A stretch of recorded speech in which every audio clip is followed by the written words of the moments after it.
대통령 탄핵 소추안 가결에 따른 국정의 동렬을 막기 위해 저는 그저께 대통령 권한대행인 한덕수 국무총리, 어제는 최상목 경제부총리와 이주호 사회부총리를 만나서 정부 공직자들이 각자의 위치에서 흔들림 없이 본분에 충실할 수 있도록 해달라고 당부드렸습니다. 오늘은 김한섭 환경부 장관, 조태열 외교부 장관, 김용호 통일부 장관, 안덕근 산업통상자원부 장관과 면담할 예정입니다. 내년 1월 미국 트럼프 행정부 출범을 앞두고 한미동맹, 대북정책, 외교, 통상, 에너지를 포함해 꼼꼼하게 준비해야 할 현안이 많습니다. 중요한 국정 현안들을 차질 없이 추진할 수 있도록 공직자들이 흔들림 없는 행정을 당부하겠습니다. 앞으로도 국민의힘은 집권 여당으로서 긴밀한 당정 소통을 통해 한치의 국정 공백도 발생하지 않도록 노력해 나가겠습니다. 민주당이 헌법재판관 국회 추천목 3인을 올해 안에 임명하겠다고 공언했습니다. 헌법재판관 후보자 인사청문회와 본회의 통과를 2주 만에 끝내고 한덕수 대통령 권한대행에게 임명을 압박하겠다는 것입니다. 물론 대통령 권한대행은 국정 안정을 위해 대통령 권한의 상당 부분을 적극적으로 행사할 수 있고 그래야 합니다. 하지만 행정부 소속이 아닌 독립적 헌법기구로서의 헌법재판소 재판관 3명의 임명은 그 권한 행사의 범위를 신중하고 면밀히 살펴야 합니다. 결론부터 말하자면 대통령 권한대행은 대통령 고리 시에는 헌법재판관을 임명할 수 있지만 대통령 직무정지 시에는 임명할 수 없다고 봐야 합니다. 과거 황교안 대통령 권한대행도 탄핵안이 헌재에서 최종 인용된 이후에 대법원이 추천한 이선의 헌법재판관을 임명한 전례가 있습니다.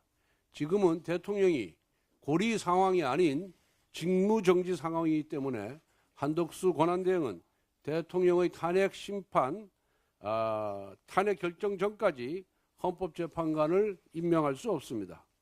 지난 박근혜 대통령 탄핵 정국 당시 민주당은 황교안 권한대행의 헌법재판관 임명권 행사는 민주주의의 훼손이라고 비판한 바가 있습니다. 당시 추미애 민주당의 당대표는 대통령 권한대행이 헌법재판관을 임명할 수 없다는 것이 헌법학자의 다수 의견이라고 말했습니다. 또한 당시 우상호 원내대표는 황교안 권한대행이 임명한 헌법재판관의 국회 비준을 안 하겠다고 했습니다. 또한 당시 박범계 법사위 간사는 권한대행의 헌법기관 구성은 불가능하다고 했습니다.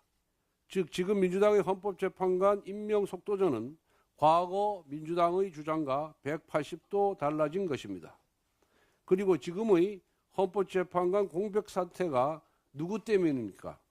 바로 민주당 때문입니다. 지난 2달간 민주당은 국무위원과 검사에 대한 탄핵안을 남발하면서도 헌법재판관 임명만큼은 비협조적으로 나오면서 국정마비를 유도했습니다.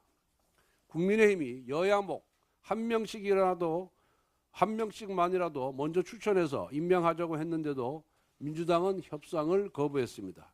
자신들이 탄핵한 장관, 방통위원장, 검사들의 직무정지를 장기화시키기 위한 목적이 아니었습니까? 그런데 대통령 탄핵 소추안이 국회를 통과하자마자 자신들이 과거 주장과 정반대되는 행위까지 불사하면서 헌법재판관 임명에 몰두하고 있습니다.